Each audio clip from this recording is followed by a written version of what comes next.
Alors, messieurs, donc de France, de Navarre, des quatre coins de France, hein, en l'occurrence, représentants du monde du secteur sportif et aussi représentants du monde dirigeant, hein, de direction de structures sportives, on va essayer de débattre, alors je vais le présenter comme ça pour commencer, de l'efficacité entre les hommes, hein, c'est-à-dire de l'efficacité à mener des projets de clubs, des projets sportifs, au sein des structures sportives, bon, bien sûr, particulièrement du rugby. D'accord.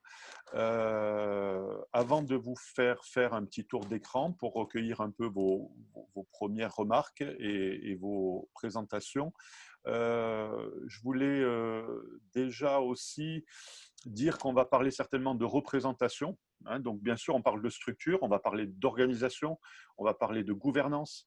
Forcément, on va mettre les hommes au milieu de tout ça. Et c'est vrai que moi, j'avais eu tendance à le présenter, le titre. D'ailleurs, peut-être le premier objectif entre nous, c'est de définir un titre on va définir à la fin.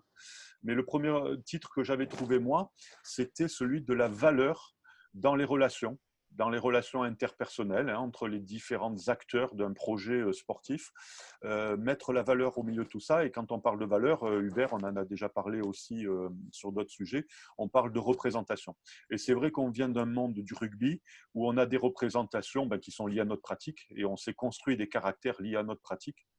On fait du rugby, donc on aime s'opposer, clairement, on aime combattre. On aime défendre le bout de gras, hein, où on ne le lâche pas facilement. C'est vrai, hein, je pense que culturellement, il y a certainement une position différente selon les sports, hein, une représentation de ces valeurs différentes.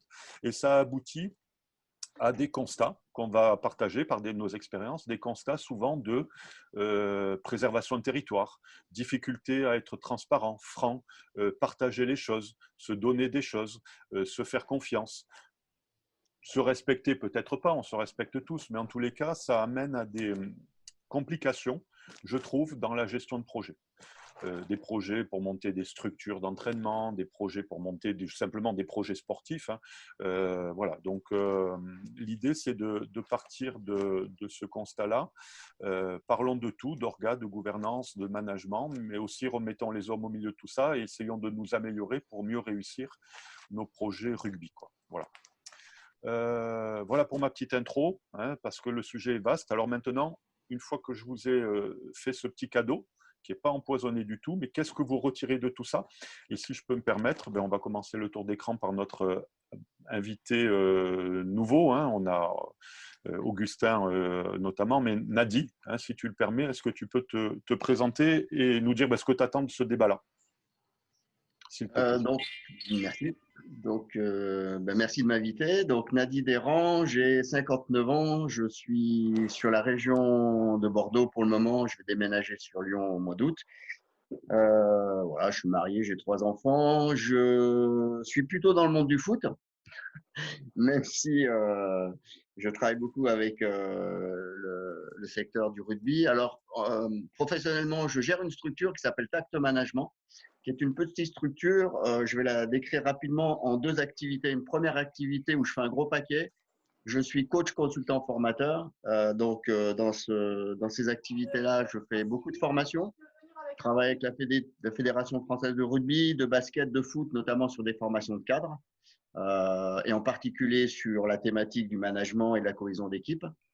Voilà. Je travaille aussi avec des entreprises où je fais des diagnostics organisationnels et je coach soit des personnes, des cadres sur des projets de prise de poste ou des projets avec des équipes, soit le cadre avec son équipe.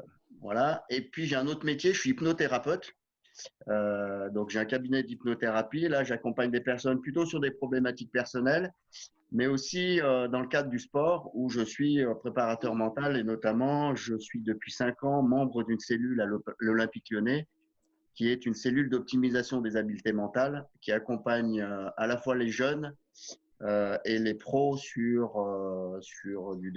de l'optimisation des habiletés mentales dans la question de la recherche de la performance.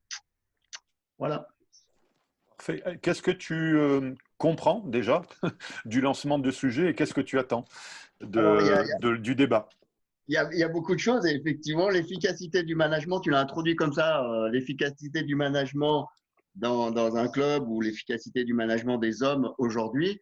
Moi, c'est un sujet intéressant parce que c'est un sujet, je pense, qui est au cœur de l'actualité aujourd'hui, notamment par rapport à l'évolution, l'arrivée des nouvelles générations, le changement aujourd'hui d'un certain niveau organisationnel, on va dire, des ligues, des clubs, etc. Donc, c'est un sujet important, intéressant, parce que effectivement, la question du management arrive au cœur un peu de la gouvernance et de la manière dont on va, on va organiser le club de demain. Un sujet intéressant parce qu'en fait, je pense qu'on est dans une période de changement de paradigme et dans une période où on est obligé de changer quelque chose dans la manière de voir le management et en particulier dans le milieu associatif. Ok. Donc, sujet intéressant, vaste, effectivement. Et tu as dit qu'il y avait la question des valeurs, la question de l'organisation, la question des hommes, la question de la représentation. Et effectivement, on parlera peut-être de tout ça en sachant que la question de la représentation, c'est une préoccupation première du manager, de prendre en compte les représentations des personnes à l'intérieur de son groupe. Parfait, super. Peut-être Augustin, notre nouvel invité aussi. Bonjour à tous. Moi, je suis Augustin Marie. Je suis le président du Rugby Club Stade Phocéen à Marseille, un club de rugby qui évolue en honneur pour son équipe senior. C'est une première pour moi, mais c'était un sujet qui m'intéressait beaucoup parce que on parlait de management au sein de son club etc. Et c'est vrai que c'est des problématiques que moi, en tant que président, qui est connu, qui suis encore joueur et qui entraîne également de temps en temps ou qui ai pu entraîner par le passé, c'est vrai qu'on rencontre de plus en plus cette problématique de comment gérer les hommes au sein de sa structure. On commence à avoir une autre problématique qui pourrait être un problème de riche, c'est qu'on commence à avoir des salariés dans les clubs. Comment manager son salarié dans son club et le rapport avec le bénévole, parce que on a aussi encore beaucoup de bénévoles et c'est une place hyper importante dans nos clubs, mais ces deux profils ne se gèrent pas de la même façon et pourtant ils sont tout aussi importants l'un que l'autre.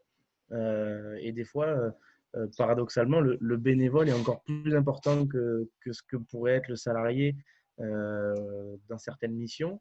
Et, et, et, ce choc, on va dire, du statut de bénévole et du statut de salarié, des fois, sont compliqués à gérer. Et puis après, la mise en place de projets au sein de son club. Moi, je sais que chez nous, des fois, on rencontre la difficulté de monter son projet club par rapport à des ambitions personnelles de coach au sein de leur groupe, au sein de leur équipe.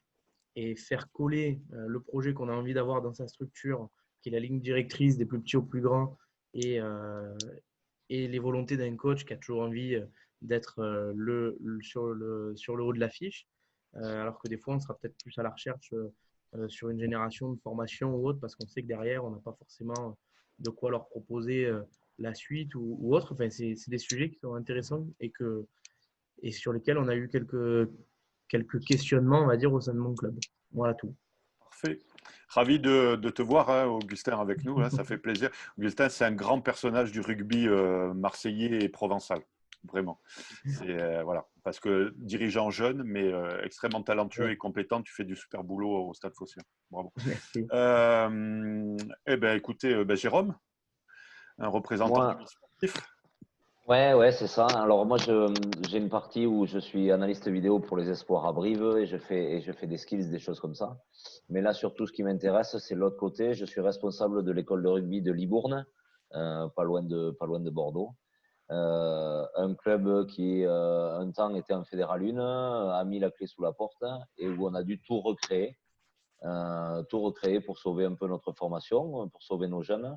Et là, on est en train, une fois qu'on a passé 4 ans, tous la tête dans le guidon à essayer de monter ses propres trucs de son côté, sans trop justement d'interférence avec les uns et les autres.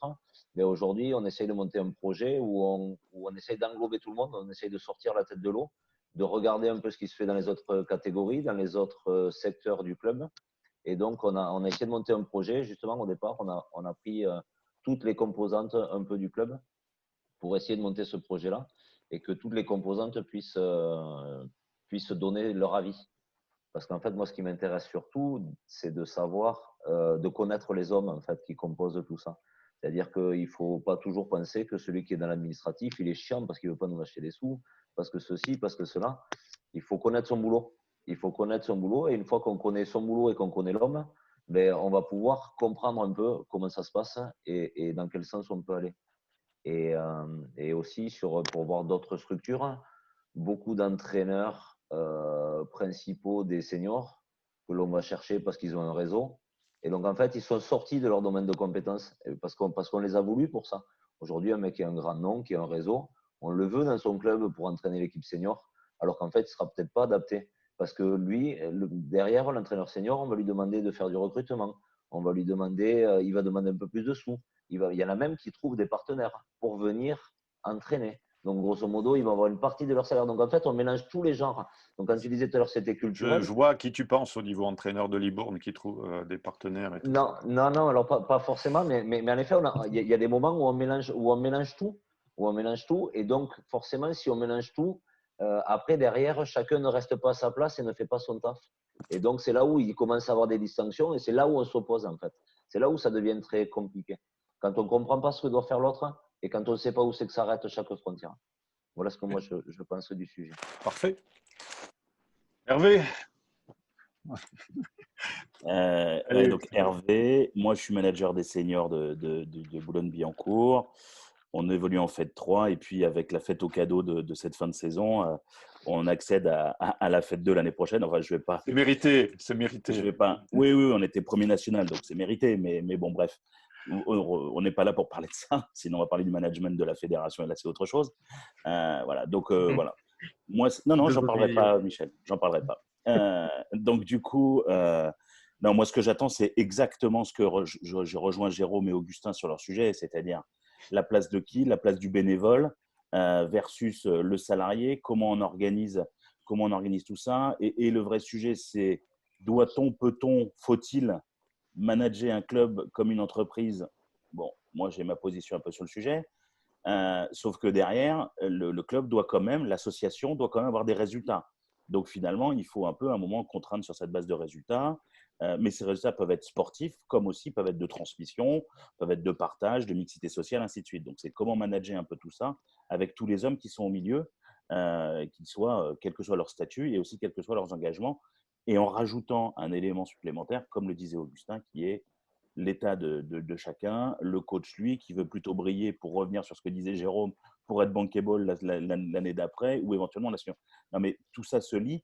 Et comment est-ce qu'on concilie tout ça pour pouvoir justement avoir un bon amalgame dans un club? Et donc, tout n'est qu'une question pour moi de base de que tu évoquais, toi, Michel, ou de ce qu'évoquait Nadie en préambule, quoi, en fait.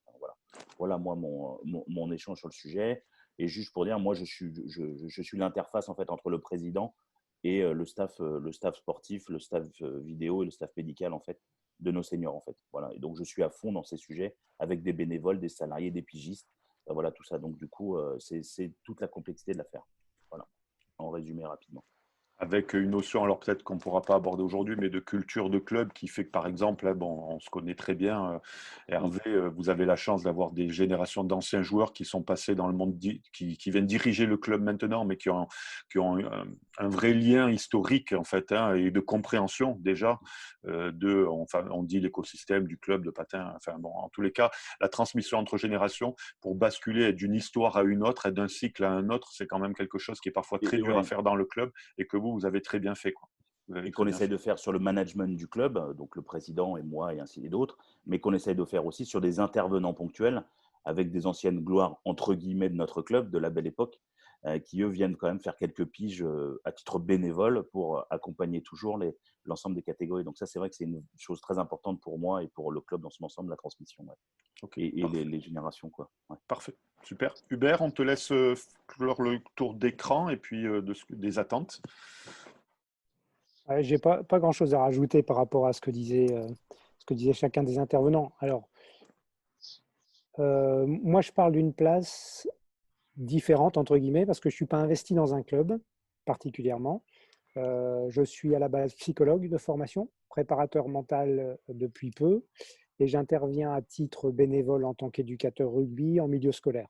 Voilà. Donc, je suis sur un versant intéressé autant sur un versant, quand on parle du bénévolat, que sur un versant effectivement salarié. De ce que j'entendais chez chacun et qui me faisait associer, j'ai l'impression qu'on doit mettre dans une même bulle, dans un même cercle, la gouvernance par le président et son équipe, la place du coach et de ce qu'il a envie de mener comme projet, l'investissement, la participation de chacun des joueurs, la question des bénévoles, effectivement, qui sont des personnes sans qui le club ne tournera pas, et puis éventuellement la question des salariés, des gens qu'on fait rentrer peu ou prou dans le club. Et avec tout ça, tu parlais tout au départ d'efficacité. Efficacité, certes, je dirais même efficience, c'est-à-dire comment est-ce qu'on articule tout ça de la meilleure façon possible pour que le rendement soit optimal, un peu comme un moteur. Et du coup, est-ce qu'on a un projet, est-ce qu'on a de l'humain qui est au service d'un projet de club? Est-ce qu'on a un projet qui est au service du développement humain? L'équilibre est compliqué et je pense qu'il y a une question de réciprocité à faire bouger là-dedans pour que tout le monde s'y retrouve. Tu t'interrogeais sur Michel, tu t'interrogeais sur le titre qu'on peut donner, la question des valeurs. Quelles valeurs on se donne à soi-même? Quelles valeurs on donne aux autres? Donc, quel regard on porte sur les autres, effectivement. Et tu parlais de représentation, il y a ces éléments-là. Et la valeur, c'est aussi un côté financier, c'est-à-dire comment je valorise tout ça, quel bénéfice je veux pouvoir faire sortir pour les individus et pour le collectif dans l'histoire. Voilà à quoi ça me fait penser en préambule, je dirais. Parfait. Pour rebondir avec tous ces premiers échanges, hein, oui, qui ne sont pas encore croisés pour l'instant, hein, mais je vous lance sur une ou deux questions. C'est vrai que je voulais, parce que là on a tiré plein de petites choses déjà dans la boîte à réflexion. On a parlé peut-être de limites du système participatif, de respect ou de reconnaissance des jobs, des fonctions, des responsabilités, voilà. Mais il y a quand même, moi, dans tout ce qu'on se dit, puisqu'on est rugby avant tout, hein, on a dit, on est rugby nous, un truc incroyable dans nos histoires, quoi. C'est on vit un paradoxe à l'intérieur de nos clubs qu'on ne voudrait surtout pas vivre sur le terrain, qu'on n'a jamais vécu sur le terrain. Sur le terrain, on nous dit, il y a un copain qui fait ça, t'es pas d'accord, tu vas avec lui, tu le fais quand même, quoi. Enfin, moi, je trouve incroyable que dans le monde du rugby, qui est le sport collectif par excellence, quoi, je trouve quand même incroyable qu'on en soit encore à se dire on se respecte pas au niveau des hommes, mais on respecte pas nos fonctions de temps en temps, où on mélange des genres. Je trouve ça assez incroyable qu'on ne comprenne pas la notion d'intérêt général, qu'on n'arrive pas à s'entendre déjà sur ce que c'est l'intérêt général, quoi, qui est encore une multitude d'intérêts particuliers au sein des clubs, quoi, voire même d'égoïsme ou centrisme. Alors, bon voilà, je voudrais vous lancer déjà sur ce sujet-là, culturel, hein, de paradoxe rugby. Pourquoi aujourd'hui l'intérêt général n'est pas au cœur de nos préoccupations et surtout on n'arrive pas à le mettre en œuvre, quoi. On a du mal à le mettre en œuvre, souvent.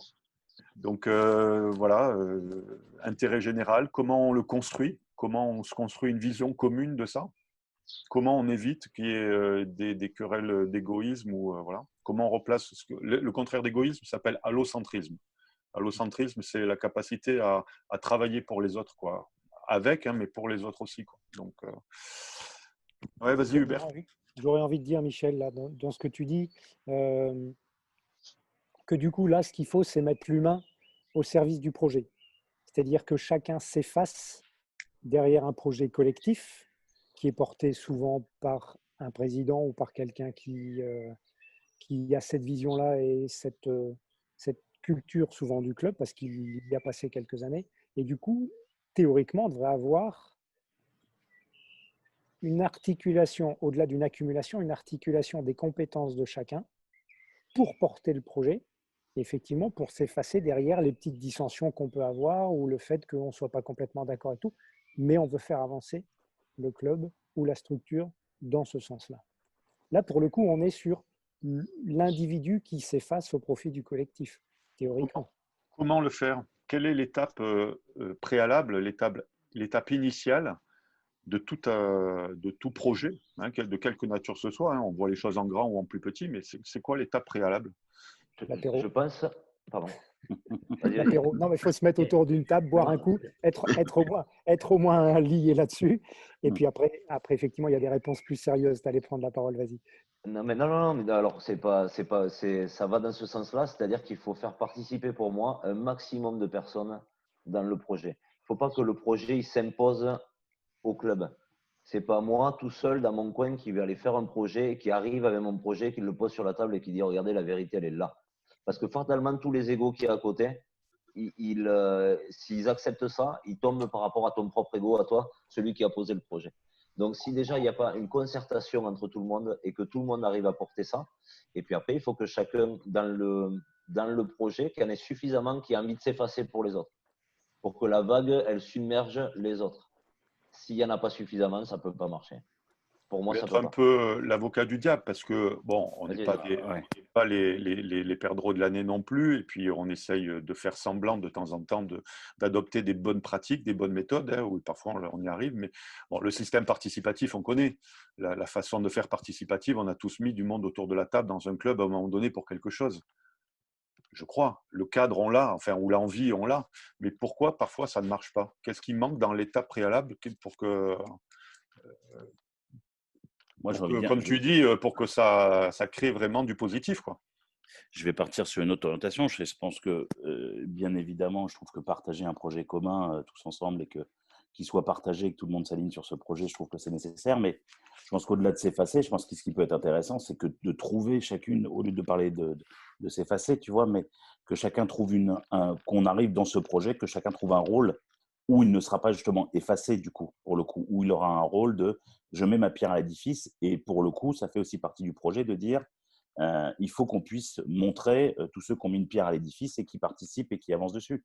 Je pense qu'il y a aussi peut-être un peu ce côté-là qui permettrait aux égos, si on parle de ça vraiment, mais de pouvoir se dire, ben, moi, la partie sur laquelle je bosse, ben, du coup, elle avance, il y a un sujet. Et donc, collégialement, si tout le monde, toutes les briques se montent ensemble, forcément, ça fera un bon mur. Et donc, forcément, ça répondra aux enjeux du président ou du moins du management, quoi. Je pense qu'il y a un petit sujet comme ça, je trouve aussi. Je pense que le système participatif, comme tu disais tout à l'heure, c'est pas parce qu'il est participatif qu'il doit pas y en avoir un leader quand même. Et pour moi, c'est la force de ce projet va résider énormément dans le leader qui va être capable de donner toutes ses orientations en lui acceptant de s'effacer comme s'il avait laissé aux autres la paternité de l'idée, par exemple. Et ce sera à lui de réguler les débats par derrière. Je prends un exemple au sein de mon club où l'année dernière, par exemple, on a envoyé un groupe de cadets au Sénégal faire de l'humanitaire. C'est un projet qui paraît hyper complexe où on a inévitablement besoin de tous les acteurs, que ce soit les dirigeants, les parents et les éducateurs et les dirigeants des clubs. Et il a fallu à un moment donné laisser de la place à tout le monde pour que tout le monde adhère, parce que s'il y en a un seul qui mettait un grain de sable dans ce système-là, on ne pouvait pas s'en sortir. Et en plus, il y avait une saison sportive à gérer à côté. Et l'alchimie d'une saison sportive, d'un projet humanitaire derrière et d'un besoin de résultat, que ce soit sportif ou sur le ressenti de ces gamins après être partis 15 jours à l'étranger dans des situations compliquées, puisqu'ils sont partis au Sénégal, dans un village qui recueille des enfants des rues, etc. Et bien, ce projet-là, quand on y met tous les ingrédients, c'est quelqu'un que tu connais bien qui m'a aidé à le monter, c'est Owell, Michel. On l'a monté tous les deux là-dessus. Et la force qu'a eu Owell sur ce truc-là, c'est de fédérer pas mal de monde, de faire le référent avec moi tous les deux sur ce truc-là. Mais par contre, de prendre les idées de tout le monde et à chaque fois de les remettre synthétisées pour que tout le monde se les approprie, que tout le monde donne son ressenti dessus. Et au final, tout le monde y a trouvé son compte parce que tout le monde a eu l'impression d'avoir mis un peu de pierre à l'édifice parce que les idées des uns et des autres étaient à chaque fois mises en avant. Et c'est fait partie des projets qui, au club, ont le plus réussi. Mais on est quand même parti d'un système participatif qui a été hyper cadré derrière, j'ai envie de dire presque en off, parce que le fait de synthétiser à chaque fois les choses derrière en plus petit comité permettait à tout le monde après de s'y retrouver parce qu'il retrouvait son idée et son idée grandit dans ce projet-là. Et qui nous a évité les soucis qu'on peut avoir, comme tu le dis, des égos qui prennent le dessus ou des histoires d'hommes. D'accord. Ton projet était déjà fédérateur dans l'étape préalable. forcément, hein, voilà. Donc, quand le projet, il faut déjà créer de la fédération autour ou de la convergence, hein, de points de vue et d'énergie. Comment on fait? Nadi, est-ce que tu veux nous donner ton Oui, éclairage là-dessus? je vais juste peut-être reprendre ce qui a été dit et essayer d'être synthétique parce qu'il y a beaucoup de bonnes choses, en tout cas des choses intéressantes qui ont été dites ici. Je vais juste rebondir sur ce que disait Augustin et je suis tout à fait d'accord avec ce qu'il dit sur la question du leadership. Quand on regarde les organisations aujourd'hui, y compris même dans l'État, etc., ou dans le monde, on a pour moi une grosse problématique de référence au leadership. Et de trouver quel est le bon leadership, entre guillemets, quel est le bon leadership. Toutes les organisations sont composées d'une notion d'autorité, et dans cette autorité-là, il y a de l'information, de ce qui est écrit, de la constitution, du cadre, des règles, etc. De l'autorité, il y a des éléments culturels, et dans l'autorité, il y a des hommes, et il y a des fonctions de leadership. Et aujourd'hui, je pense on est dans une problématique effectivement de constitution du leadership aujourd'hui, ou en tout cas des fonctions de leadership. Et le leader a pour première responsabilité, c'est de créer ce que tu disais comme tu interpellais peut-être comme écosystème, de créer dans l'écosystème des éléments liés à comment les gens vont rentrer dans l'écosystème en ayant l'impression que leurs besoins sont pris en compte. Et un des besoins que les gens vont attendre de leaders qui les aident à les prendre en compte, c'est la question de 1, la sécurité, et 2, la santé. Et donc, quand je rentre dans un groupe, si j'ai l'impression que le leader, 1, ne me met pas en sécurité physique ou psychologique, et 2, n'est pas tout à fait juste par rapport à tout ce qu'il fait, eh ben, il y a peu de chances que j'adhère à un projet qu'il va écrire après. Et donc, pour moi, il y a plusieurs dimensions. Il va y avoir une dimension de quel est l'homme qui incarne toutes les fonctions de leadership et qui est capable de créer un écosystème dans lequel les gens vont rentrer en ayant l'impression de se sentir plutôt bien acceptés et en sécurité et en bonne santé. Et puis, il y a autre chose qu'ils vont évaluer, c'est est-ce que le leader a les compétences pour nous emmener vers quelque part. Et ça, c'est après. Ils ne vont pas l'évaluer tout de suite, ils vont d'abord évaluer la capacité du leader à prendre en charge le cadre, etc. Et puis à les emmener quelque part. Et dans l'évaluation de la compétence, ils vont évaluer quelque chose qui est très important, c'est la question de la cohérence. Et je rejoins Jérôme, dans la cohérence, il y a la capacité à organiser son système. Et Hubert disait, il y a l'efficacité et l'efficience, mais pour moi, la première compétence du leader, c'est la pertinence. C'est-à-dire cette capacité qu'a le leader à se demander quelle est la bonne personne et à quelle bonne place je vais la mettre. C'est Popovic, l'entraîneur des Greg Popovic, l'entraîneur des Spurs, qui met ça en premier comme critère de réussite. Il dit, il faut trouver les bonnes personnes et les mettre à la bonne place. Parce que si ce critère-là n'est pas d'abord mis en place, on ne peut pas être efficient et on ne peut pas être efficace. Et tout staff, tout leader, enfin tout coach de staff, tout leader d'organisation va d'abord s'attacher à se dire de quoi j'ai besoin pour réussir mon projet et où est-ce que je vais les chercher. Et s'ils sont à l'intérieur, comment je les dispose. Ça, c'est une première chose. Et la deuxième chose, c'est effectivement que le cadre soit très, très clair parce que moi, je me rends compte en tant que consultant, une des sources premières de jeux psychologiques dans les organisations, c'est-à-dire des jeux de compétition, les personnes qui se ramènent tout à eux-mêmes, et je différencie quand même l'égocentrisme de l'égoïsme, hein, qui ramènent tout à eux-mêmes. Une des sources des jeux psychologiques, c'est ce que disait Jérôme, c'est on mélange tout, on ne sait pas qui fait quoi, on ne sait pas qui est responsable de quoi, et on peut trouver des incohérences. Par exemple, on nomme, j'entendais tout à l'heure, un directeur sportif parce qu'il a un nom. On lui demande de structurer le projet sportif, de manager des hommes, etc. Et on s'aperçoit en fait qu'il passe 90% de son temps à accompagner l'équipe senior. Et en fait, il va y avoir des zones qui ne sont pas managées, dans lesquelles il va y avoir des règles qui vont s'organiser par d'autres personnes qui vont prendre une forme de leadership. et ça va être, ça va être des sources de dysfonctionnement. Donc, pour moi, effectivement, la question du leadership est intéressante. Après, je pense que il y a à la fois ce qui est écrit et à la fois à prendre en compte ce qui est invisible dans un groupe, c'est la dynamique de groupe. Et là, je pense, on ne va pas rentrer dans le détail, mais pour moi, le manager aujourd'hui, c'est quelqu'un qui est capable non seulement d'écrire des choses, mais aussi de gérer des processus et de réguler ces processus. Parce que si on parle d'écosystème, il y a des flux, il y a de l'énergie, il y a des choses qui se passent. Et en fait, la plupart des choses se passent aussi dans la tête des gens, ce qu'on appelle de la psychodynamique.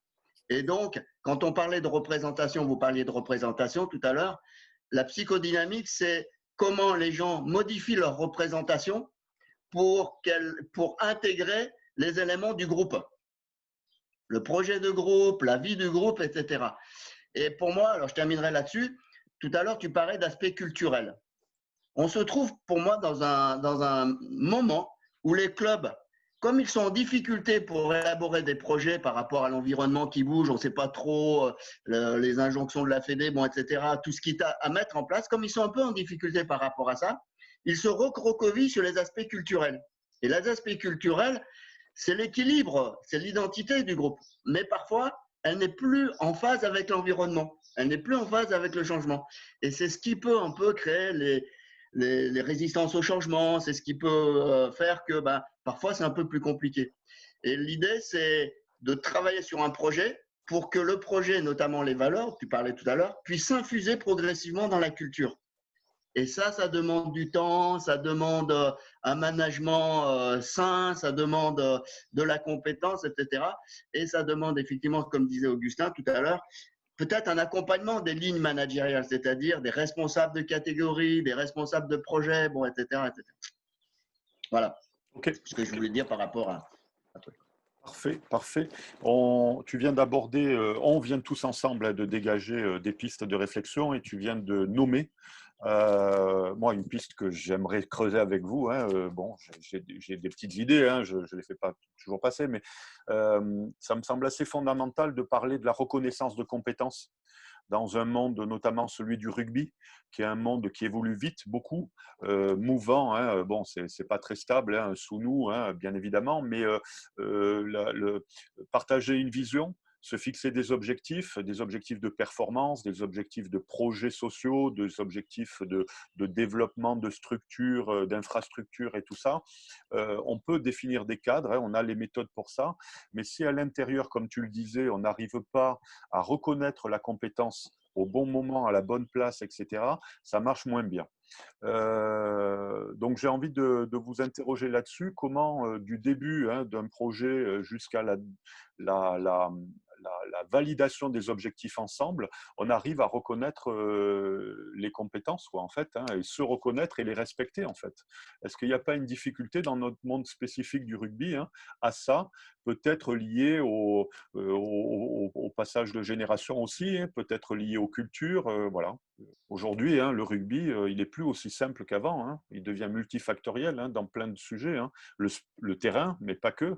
Comme tu dis, il faut gérer des budgets. On a vu les casse-gueules de certains, certains clubs qui sont cassés la bouche parce qu'il n'y a pas de gestion. Ne serait-ce que c'est un projet, le budget. Il n'y a pas de gestion budgétaire, quoi, dans les clubs, souvent. Difficile, quoi. Ouais, tu as raison. Alors, si je reste sur le concept de besoin de reconnaissance ou de signe de reconnaissance, déjà là-dessus, on sait que, et ça c'est un principe psychologique, c'est un besoin fondamental, même vital. C'est-à-dire qu'on ne peut pas vivre sans avoir de retour de l'environnement sur qui on est et c'est ce qu'on fait. Donc, c'est un besoin vital et effectivement, il y a des structures où il y a des modes de management où c'est assez fluide. Et puis, il y a des endroits où c'est pas aussi fluide que ça. Il y a des endroits où c'est plutôt des signes de reconnaissance négatifs, essentiellement. On a un peu la culture, nous, française, de dire toujours tout ce qui ne va pas, plutôt que dire ce qui va bien. Je donne un exemple. Tout à l'heure, je parlais de leadership. On est quand même des spécialistes pour critiquer systématiquement toutes les décisions des leaders systématiquement. Chaque fois qu'un leader prend une décision, que ça soit dans un club, peu importe, mon hiérarchique ou dans le pays, systématiquement, on critique. Donc, les signes de reconnaissance sont nécessaires et importants. Et je pense que le leader, et même dans la culture, si lui, il a des difficultés par rapport à la manière de distribuer des signes de reconnaissance ou la relation qu'il peut avoir sur les signes de reconnaissance, ça peut être un peu compliqué. Donc, c'est pour ça que parfois, on accompagne des managers dans les entreprises ou des cadres pour travailler aussi là-dessus. C'est fondamental, c'est un élément, c'est une nourriture de l'individu et c'est un élément fondamental de la motivation, les signes de reconnaissance. Alors, il faut relativiser un petit peu parce qu'il y a des personnes qui ont des besoins premiers d'être reconnus sur leurs compétences et il y a d'autres personnes qui ont des besoins premiers d'être reconnus sur leur personne. Autrement dit, ce n'est pas pareil de dire à quelqu'un, de dire à Jérôme, ton projet, le projet que tu viens de monter, que tu viens d'animer est très important pour le club, que de dire la place que tu tiens dans le club est importante. Ouais, c'est pas tout à fait pareil. Et il y a des personnes qui ont besoin plus de l'un et de l'autre, sachant qu'il faut savoir naviguer dans les deux zones, ce qu'on appelle des signes de reconnaissance conditionnels et des signes de reconnaissance inconditionnelle. C'est très important et c'est aussi ce qui permet aux gens de se dépasser. Autrement dit, si je ne suis jamais reconnu sur ce que je fais, je vais baisser mon énergie et mon engagement et je vais peut-être partir à un moment donné pour aller chercher les signes de reconnaissance à l'extérieur. Et enfin, je terminerai là-dessus. Quand un groupe est dysfonctionnant ou il est malsain, les personnes, au bout d'un moment, vont aller récupérer les signes de reconnaissance dans un autre écosystème, c'est-à-dire ailleurs. Et ça, c'est pas très sain parce que l'énergie qu'ils vont mettre dans le groupe est très faible. Dans l'activité du travail, très faible. Donc, c'est fondamental, tu as raison. Moi, j'étais juste pour continuer sur ta lancée aussi, Michel, de tout à l'heure, il y a aussi un élément essentiel dans ton projet. Il faut aussi que tu aies un leader ou un groupe de leaders, mais enfin particulièrement un leader, qui soit en capacité aussi de savoir quelles compétences il a besoin pour mettre un terme à ce projet-là. Donc, tu as quand même je ne sais pas si on appelle ça une cartographie, enfin, je ne sais pas comment ça s'appelle, mais il y a quand même un élément important qui est de dire finalement quelles sont les compétences que j'ai besoin pour réussir mon projet. Et après, tu as la question est-ce que j'ai ces compétences autour de moi dans le club qui parfois sont ailleurs, sont utilisées pour faire autre chose et on se dit mais attends, mais lui, d'après moi et d'après son expérience et d'après tout ça, il serait en capacité de faire ça et donc je vais lui demander s'il serait capable de venir à ce niveau-là. Ou alors, si tu as un besoin, comme l'évoquait tout à l'heure, comme l'évoquait Jérôme, d'aller chercher quelqu'un en dehors pour atteindre ce projet. Je trouve qu'il y a un élément important d'analyse de l'existant qui est important à avoir parce que je pense que là, enfin, d'après ce qu'on dit, mais qu'on est tous d'accord sur le fait qu'il faut mettre les bonnes compétences au bon endroit pour avoir une réussite du projet avec ce que disait Nadi sur, en plus, l'individu et qu'est-ce qu'il vient rechercher lui au sein de ce groupe. Parce que forcément… Et après, il y a une autre question, c'est que si tu te retrouves avec des bénévoles dits incompétents, ils sont bénévoles, ils viennent là, qu'est-ce que tu en fais? Est-ce que tu les rejettes? Mais là, pour le coup, tu reviens sur le schéma de valeur qui est qu'on accepte tous le petit, le gros, le grand, le mauvais, le rapide, le lent dans notre sport à nous, soi-disant. Tu vois? Ou est-ce que finalement, tu les accompagnes pour te dire, finalement, non, tu n'es pas incompétent, ta compétence, elle est plutôt là-dessus.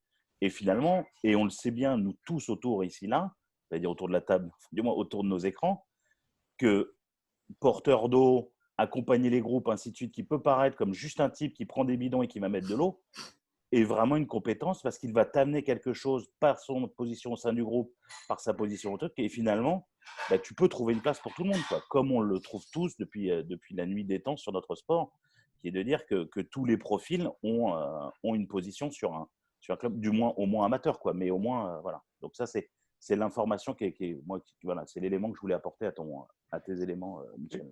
Je voudrais juste rebondir ce que disait Hervé. Tout à l'heure, j'ai nommé Greg Popovich chez les Spurs. Quand on va aux Spurs, on rentre dans le club, il y a une photo. Et la photo, c'est la photo de tout le club. Et donc, il y a les joueurs, etc. Et les joueurs sont tout derrière la photo, c'est-à-dire en arrière-plan. Et devant, il y a toutes les personnes que personne ne connaît. C'est la personne qui balaye, la personne qui fait la logistique, la personne. Et Greg dit, si les joueurs qui sont au fond réussissent, c'est grâce à eux, d'abord.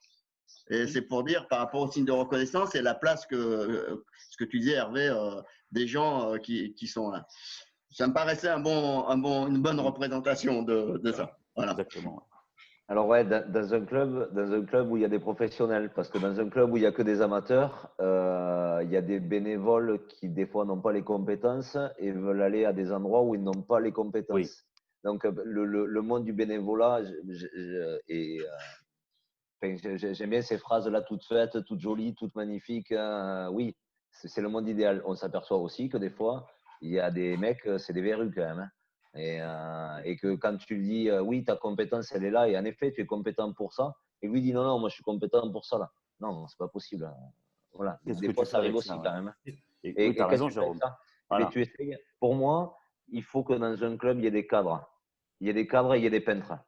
Et que au mec, on lui dit voilà tes compétences, voilà ce sur quoi on veut t'utiliser. Ah oui, mais moi j'aimerais bien ça. Écoute, mon grand, fais-moi déjà ça comme il faut. Et après, évidemment, on pourra en parler. Celui qui est bénévole depuis quelques années, qui a montré plein de compétences dans un domaine, on peut aller voir plus loin. On peut dire tiens, tu vas pouvoir faire oui, tiens, et tu t'es super bien occupé de ça. Eh bien, ok, je te mets là-dessus. Mais il faut lui définir un cadre. Il faut arrêter de mettre des gens et les laisser faire tout seuls. Et démerde-toi. Et un jour, on vient te taper sur le doigt. Non, on te met un cadre, tu peignes à l'intérieur. Le jour où tu peignes en dehors du cadre, on viendra te taper sur les doigts et c'est normal, tu dois l'accepter. Si tu acceptes ça, on est parti et donc tu es responsable de cette partie-là. Tu es responsable de ça. C'est-à-dire mettre tout un tas de petits leadership aussi. Il y en a un qui va piloter, un qui va gérer le truc. C'est souvent le rôle du président de tout ça. Mais c'est à lui de faire respecter les cadres. Et derrière, tout un tas de petits leaders qui vont gérer une partie, le sportif, le budget, la communication, et qui est quelqu'un pour les mettre en lien tous ensemble. Parce que souvent, on ne les met pas en lien aussi. C'est pour ça que ça crée beaucoup de tension. En tout cas, c'est mon idée. Je pense que dans tout ce que tu dis, Jérôme, on est tous d'accord là-dessus. Mais c'est là qu'on en revient à la partie management. C'est que dans les grandes lignes, comment expliquer à un bénévole, tout ça, on est tous d'accord sur ce qu'il faudrait faire. Mais après, il y a la réalité du terrain et aujourd'hui, c'est celle à laquelle on se heurte un petit peu tous. Et on parlait tout à l'heure, est-ce que le club, il faut le gérer comme une entreprise? Moi, mon avis, c'est que c'est possible, mais on peut aussi rapidement aller au clash si on veut le gérer comme une entreprise, dans le sens où le monde de l'entreprise, c'est super, mais quand on vient dans un club, dans une association sportive, il y a peut-être les quelques salariés, et encore, on n'en a pas tous, mais ceux qui viennent au club, ils viennent surtout pour prendre du plaisir, alors qu'au travail, ils viennent pour manger. Et si on leur retranscrit au sein de leur association sportive, qui est leur temps libre, leur passe-temps, ce qu'ils vivent toute la semaine au travail, pour moi, on fait une grosse erreur. Et ces gens-là, on les braque de suite. Et après, la difficulté, c'est que le bénévole, si on en a trop sur les bras, c'est facile de pouvoir dire à Alain, bon, ta compétence, c'est ça, et tu vas te cantonner à ça, fais-le bien, etc. Par contre, quand on est, moi aujourd'hui, on est un club de 320 licenciés en honneur à Marseille, qui n'est pas une terre de rugby. Les bénévoles, j'ai la chance d'en avoir. Par contre, je les compte quand même sur les doigts de quatre mains, j'ai cette chance-là, mais on ne se bouscule pas au portillon pour pouvoir les récupérer. Donc, il faut des fois pouvoir être capable d'utiliser ces bénévoles sur plusieurs postes.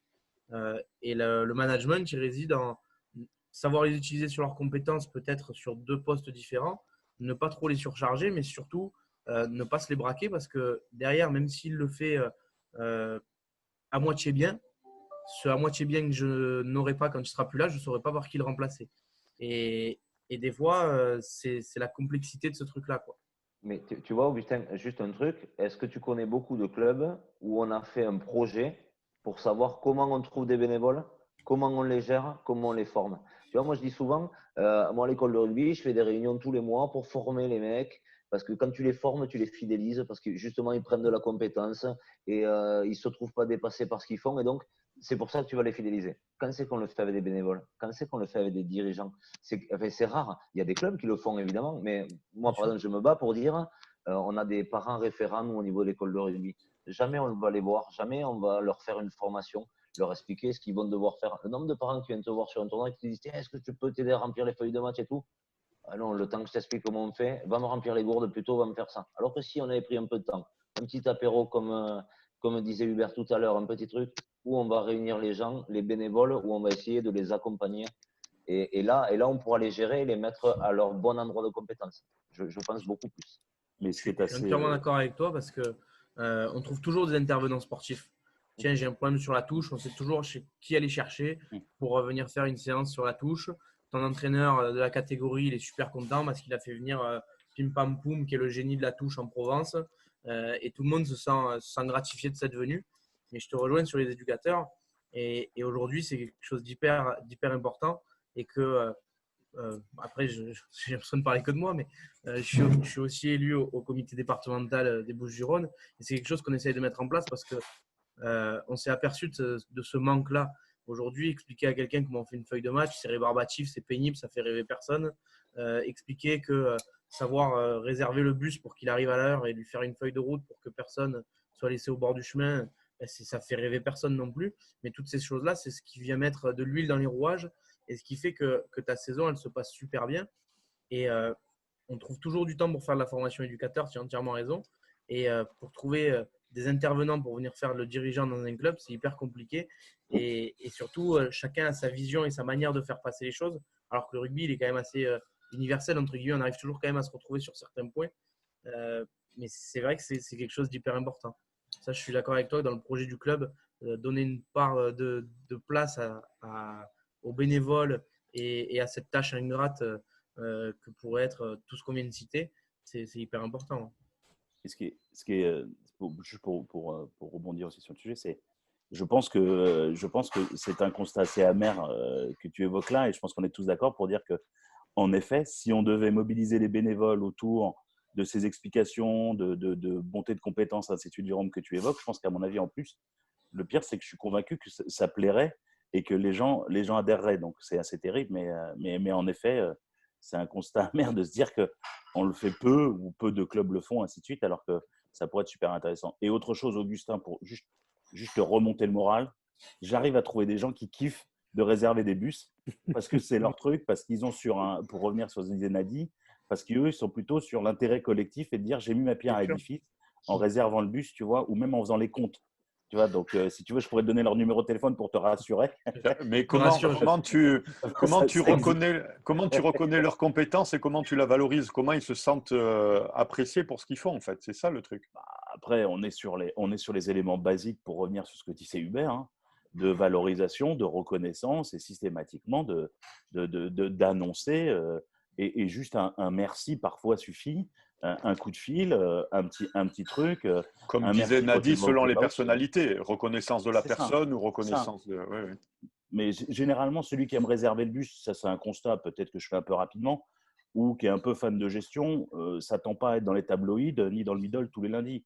Tu vois, lui, tout ce qu'il veut, c'est qu'on reconnaisse le fait qu'il participe au club et que dans l'environnement du club, il soit identifié et qu'un joueur senior, moi je m'occupe que des seniors 1 et 2, donc du coup, puisse tout simplement lui serrer la main un dimanche, même s'il réserve les bus pour les cadets le samedi, quoi. Tu vois, d'être reconnu dans cette organisation-là globale qui est le club, et finalement, je pose ma pierre à l'édifice, quoi. Déjà voilà. Permettre ça. Ok. Je fais un petit… Hubert, oui, vas-y, je voulais faire un petit résumé et rebondir sur un autre angle. En complément, effectivement, pour moi, reconnaître, le mot, il a deux sens. Il a effectivement, comme me disait Hervé, une notion d'identification. J'identifie, je connais, je reconnais ce que tu as comme compétence et je la valorise, c'est-à-dire je la reconnais a posteriori. Je la mets en avant, je lui donne de la valeur, c'est ça valoriser. Et du coup, il y a le fait, je ne sais plus si c'est Nadi qui en parlait au début ou si c'est Jérôme, il y a le fait que on va aller chercher des gens et on va les valoriser sur des compétences identifiées au départ, qu'ils ont déjà avant d'arriver. Et puis après, il y a tout l'intérêt de nos relations humaines, c'est de pouvoir aider la personne à s'élever et à acquérir de nouvelles compétences et du coup d'aller plus loin dans ce qu'elle a elle-même comme connaissance et comme valeur qu'elle se donne et du coup la valeur qu'elle peut du coup apporter aussi également aux autres. Donc je trouve que c'est ça aussi qui est intéressant dans nos structures, c'est que on reconnaît les gens pour ce qu'ils sont et on les aide à aller encore plus loin. En tout cas, on les accompagne avec ou pas de la formation, avec ou pas du temps passé autour d'un apéro ou de quelque chose de plus structuré. Ok. Oui, je voudrais qu'on prenne un petit tournant. C'est pas, je capte pas du tout le débat, c'est pas de l'égocentrisme. Mais si vous me dites on veut pas aller là, on n'y va pas. Mais bon, quand même, on vient de parler déjà pas mal de choses. Hein. On vient de parler qu'il faut nourrir les hommes, hein, parfois les faire grandir, Hubert, mais au moins les nourrir, hein, pour qu'ils soient motivés dans des structures, hein, dans des projets. On a parlé aussi, hein, de l'équilibre à trouver entre rareté des ressources, rareté des compétences, rareté des bénévoles. Et puis de temps en temps, quand on en a un, c'est peut-être pas le bon et on le met pas à la bonne place ou il fait mal le job. Mais comment le lui dire? On a parlé aussi que parfois lui dire, hein, tu fais pas bien le job, c'est pas parce que tu as l'autorité qui va t'entendre, parce que peut-être tu n'as pas la compétence pour lui. L'autorité, c'est différent de la compétence. On a parlé de déjà plein de choses. Mais il me semble que, bon, on a tous des bonnes idées au quotidien, un samedi matin à 11 h entre nous, tranquillement. Parfois, on a souvent des bonnes idées et c'est culturel au coin d'un comptoir avec une bière. Et le moment de convivialité, au rugby, il est essentiel pour fédérer des bonnes volontés, c'est vrai. Mais est-ce que parfois, il ne masquerait pas quand même l'exigence qu'on ne s'accorde pas ou qu'on ne pousse pas au bout de est-ce qu'on est capable de tout se dire? Est-ce qu'on est capable de tout entendre? Est-ce qu'on est franc les uns avec les autres? Je remets un peu, hein, les valeurs humaines au cœur de ça, hein, mais souvent le moment de convivialité, il est bonnard, quoi. On s'est dit plein de choses, bon, mais c'est pas pour autant derrière qu'on va être capable de se dire des choses, d'entendre des choses, d'avancer ensemble. Moi, il me semble que, bon, il n'y a qu'à Faucon, les méthodes, le participatif, les organisations, les machins, tout ça, bien, sympa, super. Le rugby, on est tous des frères et tout. Ouais, mais aujourd'hui, je sais pas, moi, je n'ai pas l'impression qu'on avance aussi vite qu'il faudrait dans le monde actuel, quoi, dans les clubs de rugby. Donc, j'ai envie de vous demander comment on peut définir des choses ensemble en se disant tout et comment on peut vivre des choses ensemble en se disant tout, comment on peut rendre voilà, enfin, le dispositif meilleur avec un savoir-être qui est différent, quoi. Voilà. Est-ce qu'il n'y a pas un débat là-dessus, quoi? Est-ce que dans votre club, vous pensez que tout le monde est capable de tout se dire et de tout entendre? C'est une bonne question et ça parle de la cohésion. En fait, le plus haut niveau de cohésion, c'est quand les gens sont capables de tout se dire. Et le plus haut niveau de cohésion ne peut pas s'atteindre au début de la vie d'un groupe. Donc, on ne peut pas demander aux gens, dans une équipe, par exemple, qui démarre ou dans un club qui démarre, de tout se dire. Pourquoi? Parce que ce qui va empêcher la cohésion, ou en tout cas la dynamique de cohésion, c'est une émotion qui apparaît tout le temps et qui a managé tout le temps, c'est la peur. La peur de ne pas avoir sa place, la peur d'être évalué, la peur de ne pas d'être jugé, la peur de ne pas comprendre, la peur de ne pas savoir, bon, etc., etc. Et donc, cette peur, elle est présente pendant très longtemps dans la vie d'un groupe, chez chacun ou collectivement, jusqu'à ce qu'ils atteignent une étape qu'on appelle l'étape de l'intimité, où les gens sont capables de lâcher toutes les peurs et de se dire des choses. Mais ça ne se fait pas dans un coup de baguette magique. Et tu as raison de dire que, en fait, ça c'est Will Schultz, c'est un grand consultant qui a écrit L'élément humain, peut-être que vous connaissez, qui a dit un jour, à la fin de sa carrière, il dit j'ai accompagné beaucoup d'équipes et d'organisations. Et pour moi, une équipe performante, c'est une équipe qui a un leader sain et bien identifié. Mais il dit c'est pas que. À la fin de ma carrière, je pense que une équipe performante, c'est une équipe qui a un leader, mais aussi un projet bien structuré. Mais il dit pas que. Il dit, à la fin de ma carrière, je me rends compte qu'il faut un leader, un projet et un cadre et des frontières bien claires et bien identifiées. Mais pas que. Il dit, à la fin de ma carrière, je me rends compte finalement qu'une équipe performante, c'est une équipe qui est capable d'avoir un haut niveau de sincérité et de vérité. Et en fait, on se rend compte souvent que c'est l'étape cruciale de la prise de cohésion forte. Je ne sais pas si vous vous rappelez, c'est les U19, je crois, au rugby qui ont gagné la Coupe du Monde, ou les moins de 19, il y a 2-3 ans, où le capitaine explique qu'il s'est passé un truc sur une plage, où les gens ont pleuré, bon, etc. Et il dit, c'est là que ça a commencé. C'est là que ça a commencé. Et oui, tu as raison. Sauf que il ne suffit pas de le dire. Il faut que les conditions soient faites là, soient préparées et notamment par la question de l'autorité et du leadership. C'est-à-dire que si les gens se sentent en danger quand ils vont dire des choses et une vérité, ce n'est pas la peine de le faire. Vous savez, je vous donne un exemple. Moi, j'ai accompagné une équipe, il n'y a pas très longtemps, c'est une équipe dans une entreprise. Et le responsable de l'équipe me dit, bon, il y a beaucoup de tensions dans l'équipe, ça ne se passe pas très bien, etc. On va faire, je voudrais que vous nous accompagniez sur un séminaire de cohésion, mais Monsieur Desranges, je voudrais que le séminaire se passe très, très bien, qu'il y ait de la bienveillance, etc.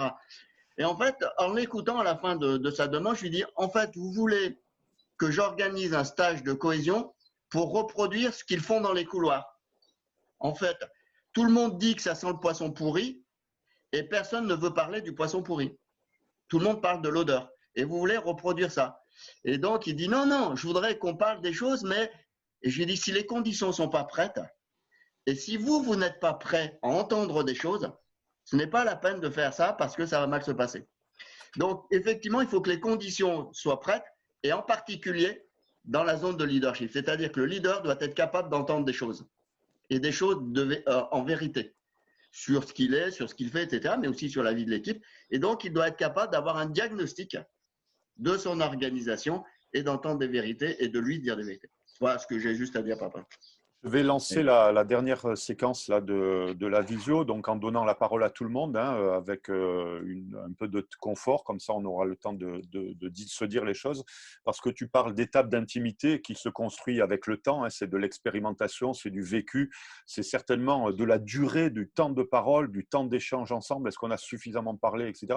Oui, c'est vrai que l'intimité, on n'y arrive pas tout de suite, quoi, hein, on peut se tomber dans les bras le premier jour, mais en fait, c'est souvent ceux qui te plantent les couteaux le jour d'après. Par contre, tu es vraiment intime après une expérimentation, c'est vrai. Mais est-ce que finalement, pour revenir à des choses assez simples, hein, c'est pas si. Est-ce que un socle de valeurs humaines, on est, enfin, à construire ensemble, hein, ça serait pas les fondations, hein, vraiment de notre maison au départ et de tout projet après que l'on mènerait ensemble, quoi. Pour moi, les valeurs, c'est un élément de la vision et c'est un élément important de la vie d'un groupe. Et tu as raison, pour moi, c'est le socle, c'est le pilier des actions qui vont venir derrière. C'est à la fois au-dessus et à la fois qui va structurer les actions. Pour moi, le problème des valeurs, c'est que souvent, ce sont des mots. C'est-à-dire qu'on dit, voilà, on va parler de solidarité, etc. et qu'il n'y a pas de lien entre les mots et l'action. Pour moi, le travail des valeurs, c'est un travail profond où on prend du temps pour dire qu'est-ce qui est important pour nous, quelles sont les valeurs qui viennent de l'extérieur qu'on doit intégrer et quelles sont nos valeurs endogènes, c'est-à-dire internes à nous, et comment on les caractérise en comportement. Et si on est au niveau managérial, on dit quels sont nos principes managériaux qui correspondent à nos valeurs. Et quand on a fait ce travail et qu'on les a partagés, qu'on les a structurés, après on peut les partager avec les membres du groupe et peut-être que les membres du groupe peuvent eux aussi dire il y en a d'autres qui sont importants. Je dirais juste une chose, le leader qui donne des valeurs, c'est important qu'il soit sûr de ces valeurs-là. Pourquoi? Parce que derrière, il ne peut plus tricher. Autrement dit, quelqu'un qui viendrait dans ce groupe et qui serait contre ces valeurs, il ne peut pas l'accepter. Autrement dit, si tu me dis par exemple, Michel, je suis coach et pour moi c'est important le respect dans notre groupe. Est-ce que tu accepterais à un moment donné que je te dise non, non, pour moi c'est pas, je ne suis pas d'accord. Ou alors je suis d'accord le lundi mais pas le mercredi. Donc, dans la manière de faire, le socle de valeur, il ne descend pas hein, du leader hein, du tout. Hein. Le socle de valeur, il nécessite du temps de partage, du temps d'échange pour creuser et se parler. Une fois qu'on a fait suffisamment d'échanges, peut-être qu'on va dégager des valeurs ensemble et effectivement des principes. Des principes qui sont, on se réunit tous les combien pour se dire quoi ou pas, on ne se réunit pas, mais par contre, voilà, qui a le droit de parler de quoi voilà, juste des principes tout simplement pour se réguler ensemble, quoi. Et voilà, donc c'est beaucoup plus profond comme démarche que simplement un paperboard en 5 minutes. Hein. C'est pas du tout ça, quoi. Tu vois, nous, sur le projet qu'on a essayé de faire la Libourne, on lui a donné un nom, on lui a donné l'Esprit Phénix, parce que c'est le logo de notre club, voilà. Et on y a mis des valeurs qui allaient avec. On a réfléchi à comment comment on nous voit aujourd'hui, comment on aimerait qu'on nous voit après, ainsi de suite. Et le but, c'est un peu que sous ce nom-là, ça devienne un petit gimmick. Ça devienne, tu vois, est-ce que tu as l'esprit phénix ou est-ce que tu l'as pas, tu vois. Et quand des gens vont dépasser les bornes, vont s'engueuler entre eux ou comme ça, dire, oh les gars, c'est pas l'esprit que l'on doit avoir, tu n'as pas l'esprit phénix à ce moment-là, et essayer de gérer ces moments de crise par ça. Et ça, il faut l'afficher partout, il faut mettre ces valeurs-là partout, comme au judo quand ils arrivent, où c'est qu'ils répètent les… Enfin, il faut… voilà, c'est ce que moi j'ai envie de faire à l'intérieur de mon club. C'est pas il faut, voilà. Mais si c'est affiché partout, si ça devient un gimmick, si ça devient tout ça, au bout d'un moment, les gens sont obligés de s'y référer. C'est pas juste une liste qui est écrite quelque part et dont tout le monde se fout parce que dès que ça l'arrange, il le contourne, quoi. Et on devient plus sincère et intime plus vite peut-être. C'est la question du cadre. C'est-à-dire quel cadre on se définit. Un cadre qui est protecteur pour soi, qui est protecteur pour le groupe, qui permet dans ce cadre-là de se dire plein de choses, de s'échanger plein de choses, de vivre plein de choses. Mais on sait qu'il y a ce cadre-là qui nous protège et qui évitera qu'on implose. Et qui nous permet aussi de nous dire on n'est plus dans le cadre quand quelqu'un veut en sortir et que du coup, on soit protecteur pour lui et pour ce qui peut se passer autour.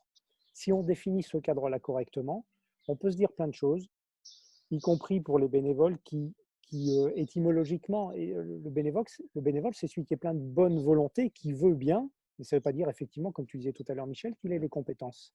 Mais il faut qu'on puisse du coup aussi, dans une question de respect, se dire des choses qu'on serait capable de s'entendre dire, et si la personne les reçoit mal, qu'on puisse aussi l'accompagner du coup là-dessus, sur l'après, parce que c'est pas le tout de les dire, il faut aussi que ça fasse grandir l'autre et qu'on soit sur l'élévation de l'humain, quoi. Tu parlais du cadre, je suis entièrement d'accord, c'est ce que beaucoup, ce qui nous paraît évident à nous ne l'est pas forcément pour tout le monde, et le simple fait de d'écrire les choses, c'est ce que disait Jérôme, la mise en place d'un règlement intérieur, la mise en place d'une charte, des choses comme ça, c'est des choses qui sont bêtes, qui peuvent nécessiter 10 lignes. Souvent, on voit souvent passer sur Facebook ou tout autre réseau les 10 commandements, là, chacun les écrit à sa sauce. Mais ne serait-ce que ces 10 lignes-là, des fois, elles résument une saison entière ou un club dans son ensemble et elles te permettent de t'y référer. Ça, c'est clair. Tu parlais du Phoenix, Jérôme, mais je suis désolé, nous, on n'a pas d'aussi belle image à Marseille chez nous. Et le poulpe ou la langouste. Pourtant, vous revivez souvent, hein, vous renaissez souvent le Phoenix. Eh bien, justement, Il y a bien une tu vois, sardine quelque part, non ? il a fallu étudier l'histoire un peu parce que moi, ce Phoenix, il me saoulait. Parce que justement, on me disait, moi qui ne suis pas Libourne, ben c'est normal. Libourne, un coup ça monte, un coup ça meurt, donc ça renaît, ainsi de suite. Et en fait, il a fallu faire un peu de recherche et trouver qu'en Égypte, par exemple, c'était son fils qui renaissait. Et donc, nous, on doit être dans la transmission, tu vois. Et qu'on doit être, notre esprit phénix, ça doit être la transmission. C'est-à-dire qu'une fois qu'on s'est épuisé à être là, à avoir transmis à tout le monde, le jour où on meurt, on a un fils qui vient naître dans ce club-là et qui va venir amener lui aussi sa pierre à l'édifice. Mais tu vois, comme quoi, même les images, il faut les travailler parce que moi, le phénix, il me saoulait au début. Voilà, donc, c'est pas forcément une si belle image. Donc, le poulpe, tu peux peut-être arriver à faire quelque chose. Après, pour revenir à ce que tu disais tout à l'heure, Michel, que tu nous as présenté Hervé, qui nous parlait de son club avec énormément d'anciens qui restent au club pour transmettre et pour aider. Je pense que c'est des choses où moi, on est un club assez jeune et je n'ai pas encore réussi à l'insuffler au sein du club, mais je pense qu'on se facilite aussi la tâche quand on a ces piliers ou ces garde-fous qui ont dans un coin de la tête l'histoire et tout ce qui a pu s'y passer pour venir rappeler aux plus jeunes ce sur quoi il ne faut pas tendre et ce sur quoi justement il faut s'orienter. Et quand on arrive à créer ce cercle vertueux de je suis joueur, je deviens entraîneur ou dirigeant et je passe mon temps à transmettre, je pense que c'est le plus dur à faire dans son club, mais c'est une force et c'est une pierre précieuse. Ce joueur-là qui devient dirigeant, entraîneur ou autre, ou bénévole ou même partenaire, hein, parce que certains grandissent, montent des boîtes, etc. C'est une pierre précieuse au sein de son club. Et ça va dans le cadre du respect et la facilité de se dire les choses quand en plus on a l'ancienneté. Et tu parlais de compétences, mais c'est peut-être que l'ancienneté… Si les valeurs sont là, après… dire des choses depuis tant d'années. Moi, je peux le faire très rapidement parce que du coup, je connaissais le Phoenix, il renaissait de ses cendres et aussi la maison Phoenix, tu vois, qui est battue sur de moins belles structures. Mais bon, du coup, j'ai bien compris que c'était donc sur le premier élément, du coup, tu vois. Non, non, mais très simplement, bien évidemment, moi je partage l'avis de tous, c'est que ce socle de valeur est important, qu'il est bien évidemment à partager avec tous.